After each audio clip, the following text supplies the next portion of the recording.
بسم اللہ الرحمن الرحیم۔ ہمارے چینل میں خوش آمدید۔ میں کالج کے گراؤنڈ میں اپنی دوست اقصیٰ کے ساتھ بیٹھی باتوں میں مگن تھی، مگر آج میں حد سے زیادہ خوش تھی کیونکہ آج میرا کالج میں پہلا دن تھا اور میں اس دن کے لیے کافی پرجوش تھی۔ ہمارا کالج انتہائی خوبصورت تھا۔ میں اور اقصیٰ کلاس سٹارٹ ہونے کا انتظار کر رہی تھی۔ اتنے میں کلاس کا وقت ہو گیا اور ہم اپنی اپنی نشستوں پر بیٹھے تھے۔ اتنے میں سر عامر کلاس روم میں داخل ہوئے۔ انہوں نے اپنا تعارف وغیرہ کروایا اور پھر باری باری ہم سب سے اپنا تعارف کروانے لگے۔ سر عامر پر اعتماد اور سحر انگیز شخصیت کے مالک تھے۔ ان کے لہجے میں نرمی تھی۔ پہلی ہی نظر میں تقریباً سب لڑکیوں کی دلچسپی کا مرکز بن گئے تھے۔ غالباً 2 گھنٹے کے بعد کلاس ختم ہوئی تو سب طلباء و طالبات باہر نکلی۔ اب اپنے اپنے گروپس میں بیٹھے ہوئے باتیں کرتے ہوئے دکھائی دے رہے تھے۔ کچھ لوگ کینٹین کی طرف دیکھے جا سکتے تھے۔ مجھے عجیب سی خوشی کا احساس ہونے لگا تھا۔ نہ جانے میں نے اس دن کے لیے کتنا انتظار کیا تھا۔ بہرحال میرے قدم خود بخود لائبریری کی جانب بڑھنے لگے۔ بڑی مشکلوں سے مجھے اس کالج میں داخلہ ملا تھا۔ میں کسی صورت اس موقع کو فضول گپ شپ میں ضائع نہیں کرنا چاہتی تھی۔ میں لائبریری آ گئی۔ اس وقت وہاں پر کوئی بھی موجود نہیں تھا، سب لوگ باہر تھے۔ کتابوں کو دیکھ کر میری آنکھیں چمکنے لگی۔ میں کتابوں کو دیکھنے لگی تھی۔ کافی دیر بعد مجھے میری مطلوبہ کتاب مل گئی۔ کتاب میز پر رکھ کر میں کرسی پر بیٹھ کر پڑھنے لگی۔ کتاب کے مطالعے میں اتنی مگن ہو گئی تھی کہ مجھے ارد گرد کا ہوش ہی نہیں رہا۔ اچانک مجھے کسی آہٹ کا احساس ہوا۔ میں نے چونک کر یہاں وہاں دیکھا مگر مجھے کوئی بھی اپنے پاس نظر نہ آیا، لہٰذا میں سر جھٹک کر پھر سے کتاب کے مطالعے میں مشغول ہو گئی کہ اچانک سے لائبریری کی سب سے اوپر والی کتابیں دھڑم سے نیچے گرنے لگی۔ یک کے بعد دیگرے کتاب گرنے لگی۔ میں حیرت سے پھٹی پھٹی آنکھوں سے یہ پراسرار منظر دیکھ رہی تھی کہ اچانک سے کتابیں گرنا بند ہوئی۔ میرے جسم میں خوف پھیلنے لگا۔ مجھے سمجھ نہیں آ رہا تھا کہ یہ اچانک کیا ہو گیا ہے۔ یہاں تو کوئی بھی موجود نہیں تھا، تو ان کتابوں کو کون حرکت دے رہا تھا؟ یہ واقعہ انتہائی حیران کن تھا میرے لیے۔ میرا جسم پسینے سے شرابور ہو گیا تھا۔ میں خوف کے مارے جلدی سے وہاں سے باہر نکل آئی اور اپنی سانسیں بحال کرنے لگی۔ نہ جانے مجھے کیوں خوف محسوس ہونے لگا تھا۔ میری ساری خوشی اڑن چھو ہونا شروع ہوئی۔ باہر اقصیٰ میرا انتظار کر رہی تھی۔ مجھے گھبراتا ہوا دیکھ کر اس نے پوچھا کیا ہوا، مگر میں کچھ نہ بولی۔ میں نے اسے ٹال دیا کیونکہ جو کچھ میں نے اپنی آنکھوں سے دیکھا تھا یہاں کسی کو بھی اس بات پر یقین نہیں آتا، لہٰذا میں نے چپ رہنے میں ہی عافیت جانی تھی۔ کالج آف ہوا تو سب لوگ جانے لگے۔ میں بھی اقصیٰ کے ساتھ چلی آئی۔ اقصیٰ کا گھر میرے گھر کے پاس ہی تھا۔ کچھ دیر میں ہم گھر آئے۔ میرا نام ردا ہے اور میں اپنی والدہ کے ساتھ اپنے چچا کے گھر میں رہتی تھی۔ میرا اور کوئی بہن بھائی نہیں تھا۔ میں اپنے والدین کی اکلوتی اولاد تھی۔ میرے بابا کے اس دنیا سے رخصت ہوئے 2 برس بیت گئے تھے۔ تب سے چچا نے ہی ہمیں اپنے گھر میں رکھا ہوا تھا۔ بابا کے انتقال کے بعد اللہ کے بعد چچا ہی ہم دونوں ماں بیٹی کا آخری سہارا تھے۔ انہوں نے ہمارا ہر طرح سے ساتھ دیا تھا، جبکہ میری چچی جو ہمارا ان کے گھر میں رہنا پسند نہیں کرتی تھی، وہ مجھے اور میری ماں کو تلخ جملے کہتی اور طرح طرح کی باتیں سناتی تھیں۔ وہ طنز بھری باتیں اور طعنے میرے دل پر تیر کی طرح لگتے تھے، مگر میں مجبور تھی، کچھ کہہ نہیں سکتی تھی۔ کبھی کبھار مجھے ان پر غصہ آتا تو میں بھی ان پر برس پڑتی اور وہیں سے سارا معاملہ خراب ہو جاتا۔ چچی میری باتوں کو بڑھا چڑھا کر چچا کے سامنے بیان کرتی تھی، پھر مجھ پر ڈانٹ ڈپٹ کا سلسلہ شروع ہوتا تھا۔ میری ماں مجھے ہمیشہ منع کرتی تھی کہ چچی تم سے بڑی ہے، ان کے سامنے اس طرح زبان نہ چلایا کرو، تمہارے چچا کو برا لگتا ہے۔ اپنی چچی کی سخت مزاجی سے تو تم اچھے سے واقف ہو، پھر کیوں ایسا کرتی ہو؟ مجھے ماں کی باتیں سن کر انتہائی خوشی ہوتی تھی کہ وہ خود کو کچھ نہیں کہتی۔ جب میں کچھ کہتی ہوں تو مجھے چپ رہنے کا کہتی ہیں۔ کبھی کبھار مجھے اپنی ماں پر غصہ بھی آتا تھا۔ نہ جانے کیوں وہ چچی کے سامنے کچھ نہیں کہتی، سب کچھ خاموشی سے برداشت کرتی ہیں۔ میری ماں گھر کا سارا کام کرتی تھی، صفائی ستھرائی، کھانا پکانا، سب ان کی ذمہ داری تھی۔ یہ سب چچی ان سے کرواتی تھی۔ میں بھی ماں کی کاموں میں مدد کر دیتی تھی، مگر ماں مجھے کوئی کام کرنے نہیں دیتی تھی، بلکہ وہ کہتی تھیں کہ تم صرف اپنی پڑھائی پر توجہ مرکوز کرو۔ میری زندگی میں کافی مشکلات تھی۔ یہ وقت میرے لیے بے حد کٹھن تھا۔ ساتھ ہی ساتھ ماں کی فکر الگ سے تھی کہ وہ عمر کے اس حصے میں بھی چچی کے گھر کے کاموں میں لگی رہتی ہیں۔ میری زندگی کا بس ایک ہی خواب تھا کہ میں پڑھ لکھ کر کچھ بن جاؤں، اپنے پیروں پر کھڑا ہو کر سکون سے اپنی زندگی بسر کروں اور اپنی والدہ کو بھی آرام سے رکھوں گی۔ جہاں ہم دونوں سکون سے زندگی گزاریں گے، ہمیں کسی کا محتاج نہیں ہونا پڑے گا اور نہ ہی کسی کے احسانات کے سائے تلے رہ کر طنزیہ باتیں اور تانے سننے پڑیں گے، بلکہ عزت سے رزق حلال کما کر کھائیں گے۔ مگر مجھے معلوم نہیں تھا کہ میرے خواب کی پایہ تکمیل میں کتنا وقت لگ سکتا ہے۔ میری بے رنگ زندگی میں ہر طرف ویرانی اور سوکھا پن تھا۔ چچی کی تیر کی طرح 4 روز میں چلتی تلخ کلامی نے زندگی میں جیسے زہر بھر دیا تھا، اور مجھ سے ماں کی بے بسی دیکھی نہیں جا سکتی تھی۔ یہ سب جہاں میرے لیے تکلیف دہ تھا، اس سے کہیں زیادہ ماں کے لیے بھی تھا، مگر وہ اپنی زبان سے کچھ نہیں کہتی تھی۔ مگر میں پھر ان کے دل کی کیفیت سے خوب واقف تھی۔ جب میرے بابا زندہ تھے، ہم گاؤں میں رہتے تھے۔ ہمارا گاؤں بہت دور تھا اور بے حد خوبصورت تھا، جہاں سادہ سی زندگی تھی اور ساتھ ساتھ سکون اور خوشی بھی تھی۔ شہر کی تیز رفتار زندگی شور شرابے سے کافی مختلف تھا۔ میرے بابا کھیتوں میں کام کرتے تھے، جبکہ میرے چچا شہر چلے گئے تھے۔ انہوں نے شہر میں اپنا گھر بنا لیا تھا، مگر بابا کو شہر کی نسبت گاؤں زیادہ پسند تھا۔ محنت سے کھیتوں میں کام کرتے رہتے تھے۔ ماں دستکاری، آرائشی وغیرہ کرتی تھیں۔ میں اس وقت 10 برس کی تھی۔ ہم خوشی خوشی سے چھوٹی سی فیملی آرام سے رہ رہے تھے۔ میں کبھی کبھار شہر جاتی تھی، چچا کے گھر۔ یہاں مجھے بہت مزہ آتا تھا۔ میں وہاں جا کر خوش ہوتی تھی۔ میرا گھر آنے کا دل نہیں کرتا تھا، مگر ماں مجھے اتنے دن وہاں رہنے نہیں دیتی تھی۔ میری کزن سائرہ کے ساتھ میں گھومتی پھرتی رہتی تھی۔ میں بابا سے کہتی تھی کہ مجھے شہر جانا ہے، مگر بابا کہتے تھے کہ بیٹا، شہر میں ہمارا گھر نہیں ہے، ہم کہاں جائیں گے۔ میں اداس ہوتی تھی۔ میرے والدین مجھ سے بے انتہا پیار کرتے تھے۔ مجھے بہت لاڈ سے پالا تھا انہوں نے۔ مجھے پڑھنے کا بہت شوق تھا۔ میں گاؤں کے اسکول میں پڑھتی تھی، جہاں میری کافی سہیلیاں بھی تھیں جن کے ساتھ میں کھیلتی رہتی تھی۔ شام کے وقت اکثر میں گھر سے باہر جاتی تھی اپنی سہیلیوں کے ساتھ۔ گاؤں میں شام کا منظر بہت حسین اور دلکش ہوتا تھا۔ کھیل کود کے بعد میں گھر آتی تھی اور امی کو ساری باتیں بتاتی تھی اپنی سہیلیوں کی کھیلنے کی۔ امی میری باتیں سن کر خوش ہوتی تھیں۔ آہستہ آہستہ میں بڑی ہوتی جا رہی تھی اور میری اسکول کی پڑھائی بھی مکمل ہو گئی تھی۔ میں نے میٹرک کیا تھا، تبھی مجھے مزید پڑھنا تھا۔ میری یہ خواہش دن بدن بڑھتی جا رہی تھی۔ میں نے بابا سے کہا تھا کہ مجھے پڑھنے کا بہت شوق ہے، میں آگے پڑھنا چاہتی ہوں۔ بابا بھی میری بات سن کر خوش ہوئے تھے۔ میرے بابا چاہتے تھے کہ میں چچا کے گھر میں رہ کر وہاں پڑھائی کروں، کسی کالج میں داخلہ لے کر، مگر میری امی نہیں مان رہی تھیں۔ وہ کہتی تھی کہ تم نے جتنا پڑھ لیا اتنا کافی ہے، کہیں جانے کی ضرورت نہیں ہے تمہیں، لڑکیوں کے لیے اتنی پڑھائی بہت ہے۔ ماں کی باتیں مجھ پر اثر نہیں کرتی تھیں۔ میرے اندر جیسے پڑھائی کا بھوت سوار ہو گیا تھا۔ مجھے معلوم تھا کہ میری ماں صرف چچی کے رویے کی وجہ سے مجھے ایسا کہتی ہیں، ورنہ وہ تو میری خوشی میں خوش ہوتی تھیں۔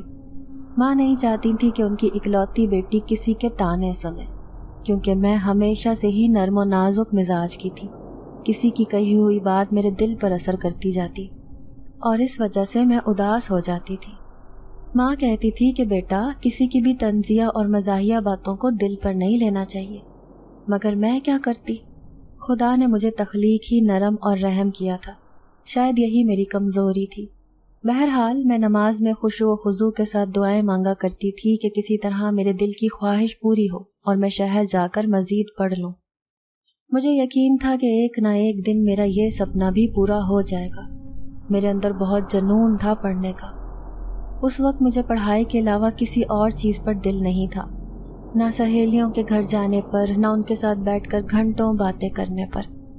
یہاں تک کہ گھر کے کام بھی مجھ سے نہیں ہو جاتے تھے۔ میں ہر وقت سوتے جاگتے ہوئے یہی خواب دیکھتی تھی۔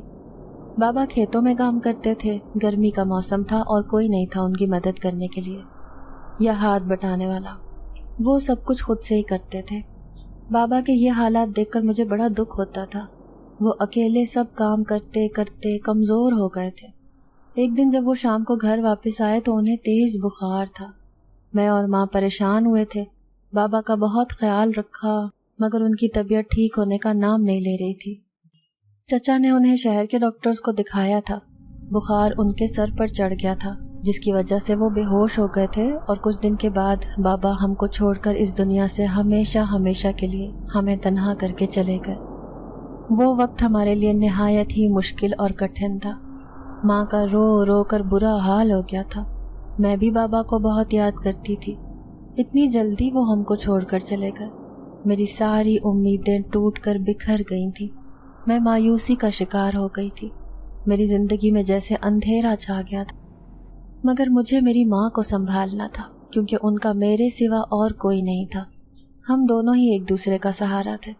آہستہ آہستہ یہ بات میرے ذہن میں بیٹھ گئی تھی، اور میں نے بڑی مشکلوں سے خود کو سمجھا کر مایوسی سے اپنے آپ کو باہر نکال دیا، کیونکہ مایوسی میں میرے ہاتھ کچھ آنے والا نہیں تھا۔ مجھے خود اپنے بلبوتے پر کچھ کر کے دکھانا تھا۔ اس دن سے میں نے یہ فیصلہ کر لیا تھا کہ چاہے کیسے بھی حالات ہو، میں ہمیشہ ہمت و حوصلے سے کام لوں گی۔ رفتہ رفتہ وقت گزر رہا تھا۔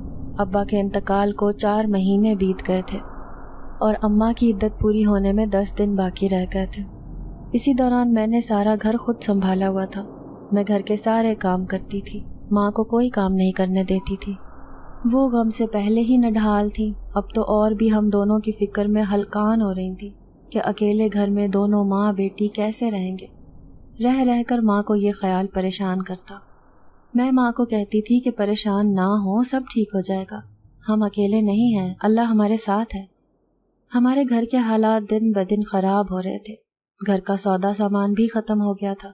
کبھی کبھار تو گھر میں پکانے کے لیے کچھ نہیں ہوتا تھا۔ ابا کما کر لاتے تھے تو ہمارا گزارا اچھے سے ہوتا تھا اور سکون سے زندگی بسر ہو رہی تھی۔ مگر اب جیسے مشکلات نے ہمارے گھر کا رخ کر لیا تھا۔ جیسے ہی اماں کی عدت ختم ہوئی تو چچا ہمارے گھر آئے تھے، مجھے اور اماں کو اپنے ساتھ ان کے گھر لے جانے کے لیے۔ میں حیران تھی کہ اتنے عرصے میں انہیں کبھی ہماری یاد نہیں آئی، نہ ہی انہوں نے کبھی ہماری خبر گیری کی تھی۔ وہ تو جیسے ہمیں بھول گئے تھے۔ مگر اس بار میں کافی حد تک حیران تھی۔ چچا کے ساتھ شہر جانے کا یہ سنہری موقع میں ہاتھ سے گنوانے والی نہیں تھی۔ مگر ماں نہیں مان رہی تھی ان کے گھر جانے کو۔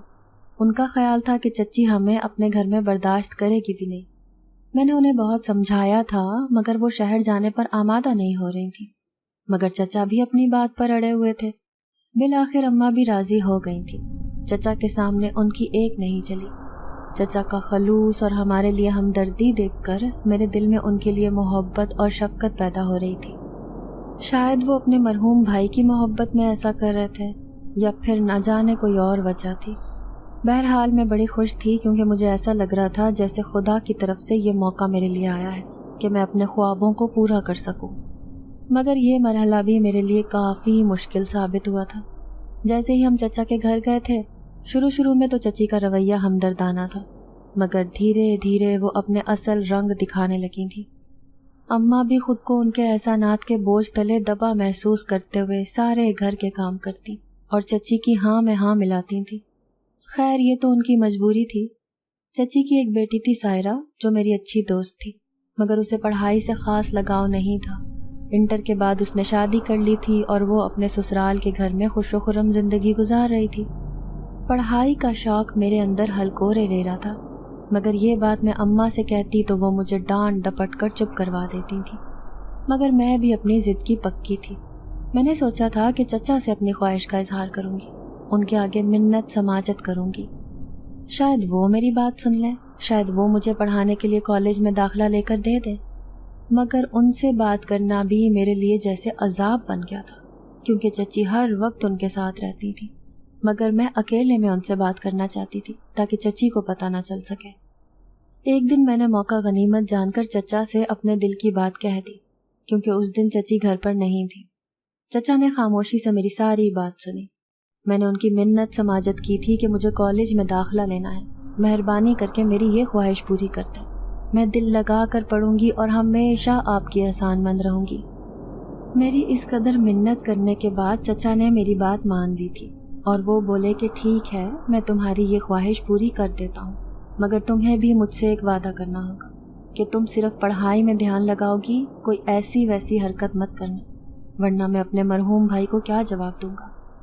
اگر تم نے کوئی غلط قدم اٹھایا تو اس کا ذمہ دار میں نہیں ہوں گا۔ میں نے ان سے وعدہ کیا کہ میں ایسا کچھ نہیں کروں گی۔ کچھ دن بعد بڑی مشکلوں سے مجھے اس کالج میں داخلہ ملا تھا۔ میں بے پناہ خوش تھی، میری سب سے بڑی خواہش پوری ہونے جا رہی تھی۔ جیسے ہی چچی کو میرے آگے پڑھنے کا علم ہوا تو انہوں نے بہت ہنگامہ برپا کر دیا۔ مجھے اور اماں کو بہت جلی کٹی باتیں سنائی، مگر خوشی کے مارے ان کی تلخ باتیں اثر نہیں کر رہی تھیں۔ مگر اماں بہت پریشان تھی، وہ مجھے ڈانٹنے لگی تھی، انہیں بھی اچھا نہیں لگا تھا میرا پڑھنا، مگر چچا نے انہیں منایا تھا، تبھی چچی بھی خاموش ہو گئی تھی اور اماں بھی کچھ نہیں کہتی تھی۔ میں گھر کے کام کرنے کے ساتھ ساتھ پڑھائی بھی کر رہی تھی۔ چچا میری پڑھائی سے اس قدر لگن اور محنت دیکھ کر خوش ہوتے تھے اور میری ہمت افزائی کرتے تھے۔ چچا کی محبت کو دیکھ کر میری آنکھیں نم ہو جاتی تھیں اور میں شکر کرتی تھی کہ کیسے وہ ہماری زندگی میں فرشتہ بن کر آئے، جن کی وجہ سے میں اپنا خواب پورا کرنے والی تھی۔ مجھے بابا کی کمی بہت محسوس ہوتی تھی، جبکہ چچا کی محبت اور شفقت میں بھی مجھے اپنے بابا کا ہی عکس دکھائی دیتا تھا۔ جس دن میرے ساتھ وہ کالج والا واقعہ ہوا تھا، تب سے میں الجھی ہوئی تھی۔ میری سمجھ میں نہیں آ رہا تھا کہ ایک دم سے کیا ہو گیا تھا وہاں۔ میں وہی سوچ کو لے کر بیٹھی ہوئی تھی جب اقصیٰ میرے گھر میں آئی۔ میں اپنے کمرے میں شام کے وقت بیٹھی پڑھ رہی تھی۔ اقصیٰ کو دیکھ کر میں خوش ہوئی۔ ہم نے بہت باتیں کی، پھر ماں نے کھانا پکایا۔ کھانا کھانے کے بعد اقصیٰ اپنے گھر چلی گئی۔ اقصیٰ میری سب سے اچھی دوست تھی جو مجھے کچھ دن پہلے ہی یہاں ملی تھی اور جلد ہی ہماری دوستی ہو گئی تھی۔ اقصیٰ اپنے والد کے ساتھ رہتی تھی، اس کی والدہ اس دنیا میں نہیں تھی۔ اقصیٰ سلائی کڑھائی کرنا جانتی تھی، میں اپنے کپڑے وغیرہ اسی سے سلائی کرواتی تھی۔ اقصیٰ کا آنا جانا لگا رہتا تھا ہمارے گھر۔ اگلے دن میں اس کے ساتھ کالج گئی۔ میرا دوسرا دن تھا کالج میں۔ جب میں کلاس میں بیٹھی نوٹ بک پر لکھ رہی تھی، تبھی مجھے اچانک احساس ہو رہا تھا کہ میں کسی کی نظروں کے حصار میں ہوں۔ نہ جانے مجھے ایسا کیوں محسوس ہو رہا تھا۔ جب میں نے نوٹ بک پر سے نظریں ہٹائیں، ادھر ادھر دیکھا تو سب طلبہ و طالبات پڑھنے اور لکھنے میں دلچسپی لے رہے تھے۔ مجھے یہ دیکھ کر حیرت ہوئی تھی، سب لوگ پڑھنے میں مشغول ہوں تو مجھے ایسا کیوں لگ رہا تھا۔ میں گھبراہٹ میں پھر سے نظریں چاروں طرف گھمانے لگی تو مجھے حیرت کا شدید جھٹکا لگا کہ سر عامر میری طرف بڑے غور سے دیکھ رہے تھے۔ میں ان کی نظریں خود پر محسوس ہوتا دیکھ کر گھبرا گئی۔ مجھے ایک پل کے لیے ان سے خوف سا محسوس ہونے لگا، نہ جانے کیوں۔ میں پھر سے پڑھنے میں مصروف ہو گئی، مگر اب کی بار میرا پڑھنے میں دل نہیں لگ رہا تھا۔ میں بس سر جھکائے ہوئے تھی۔ مجھ میں اتنی ہمت نہیں تھی کہ میں دوبارہ سر عامر کی طرف دیکھ سکوں۔ میں نے کوشش کر کے سر اٹھا کر دیکھا تو میں خوف زدہ ہو گئی، کیونکہ سر عامر میری طرف ٹک ٹکی باندھ کر دیکھ رہے تھے۔ میرے لیے وہاں بیٹھنا دشوار ہو رہا تھا۔ دل کر رہا تھا کہ جلدی سے کلاس ختم ہو اور میں باہر نکل جاؤں۔ پتہ نہیں سر عامر مجھے کیوں دیکھ رہے تھے اس طرح یک ٹک۔ یہ بات میری سمجھ سے بالاتر تھی۔ کیا انہیں مجھ سے کوئی بات کرنی تھی؟ مگر انہیں مجھ سے بھلا کیا بات کرنی تھی؟ اور وہ صرف مجھے ہی کیوں دیکھ رہے تھے جبکہ کلاس میں اور بھی کافی تعداد میں لڑکیاں تھیں؟ یہ بات بھی مجھے پریشان کر رہی تھی۔ کلاس کا وقت ختم ہو گیا تو میں باہر آئی۔ میں نے سکھ کا سانس لیا، مجھے باہر آ کر سکون ملا تھا۔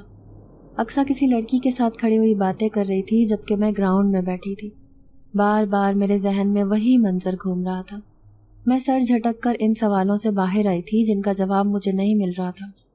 میں گھر آئی، دوپہر کا کھانا کھانے کے بعد میں سو گئی اور میری شام کو آنکھ کھلی۔ مجھے اچھی نیند آئی تھی۔ اماں صحن میں بیٹھی سبزیاں کاٹ رہی تھی، میں بھی ان کے ساتھ بیٹھی ان کی مدد کروانے لگ گئی۔ اماں سے ادھر ادھر کی باتیں کر رہی تھی۔ چچی بھی ہمارے ساتھ بیٹھی تھیں۔ چچی کا موڈ بھی اچھا تھا۔ کبھی کبھار مجھے چچی کے مزاج پر حیرت ہوتی تھی۔ کبھی وہ ہمارے ساتھ بیٹھ کر ہنس ہنس کر باتیں کرتی تھیں، کبھی کبھار وہ ہم ماں بیٹی پر غصہ ہوتی تھیں۔ ان کا مزاج کبھی ایک جیسا نہیں رہتا تھا۔ ماں کھانا پکانے چلی گئی تھی، چچی بھی شاید کسی کام میں مصروف تھی۔ میرا فون بجا، میں نے دیکھا تو سائرہ کی کال تھی۔ میں سائرہ سے باتیں کرنے لگی تھی۔ کافی دیر تک ہم نے باتیں کی کہ وقت کا احساس تک نہیں ہوا۔ دھیرے دھیرے رات ہو گئی، اتنے میں کھانا بھی تیار ہو گیا۔ میں وہیں صحن میں بیٹھی کھانا کھا رہی تھی، اماں میرا کھانا وہیں لے کر آئی تھی۔ میں اپنے ہی خیالوں میں کھوئی ہوئی تھی۔ سائرہ سے اتنے عرصے بعد بات کر کے بہت اچھا لگا تھا، مگر پھر وہی سر عامر کا عجیب قسم سے دیکھنا بار بار میرے ذہن میں آ رہا تھا۔ میں اس خیال کو جھٹک رہی تھی مگر اس میں کامیاب نہیں ہو رہی تھی۔ ردا بیٹا، کیا بات ہے؟ تم کیا سوچ رہی ہو؟ اماں نے مجھے خیالوں میں گم دیکھا تو مجھ سے پوچھنے لگی۔ اماں کی بات سے میں خیالوں کی دنیا سے باہر آئی۔ نہیں ماں، ایسی تو کوئی بات نہیں ہے، میں مسکرا کر بولی۔ اماں غور سے میری جانب دیکھ رہی تھی جیسے وہ میرا چہرہ پڑھنا چاہتی ہوں۔ کوئی تو بات ہے، میں کچھ دنوں سے نوٹ کر رہی ہوں، تم گمسم سی رہنے لگی ہو۔